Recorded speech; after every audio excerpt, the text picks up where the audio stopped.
मेरा नाम ज़ैनब है। मेरे गांव का नाम छपरोट है। मैं गिलगित में रहती हूँ।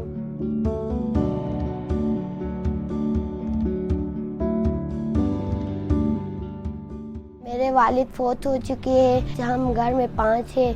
मेरी अम्मी गूंगी है। हमारे लिए बेनज़ीर के पैसे आते हैं। इसी तरह हम अपने घर में गुजारा करते हैं। मेरी अम्मी गूंगी, इसकी इशारे से ये जो बोलेंगी मैं आप लोगों से कहूँगी।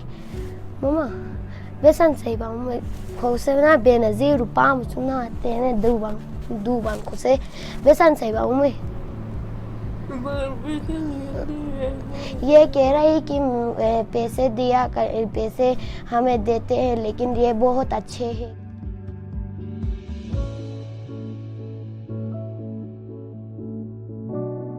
ये एक ही कमरा हमारे, इसमें हम रुक रहते हैं। एक बुखारी वहाँ हम खाना पकाते हैं। इसमें ठंड पड़ती है तो ऊपर से पानी नीचे आता है।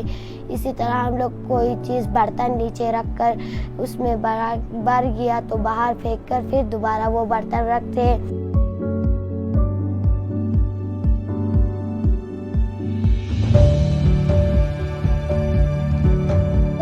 हमें बेनज़ीर के पैसे आते हैं, इसी तरह हम खर्चा करते हैं। और जब पैसे आए तो गरीब लोग अपने बेटों को, अपनी बेटी को पढ़वाने जाते हैं स्कूल में।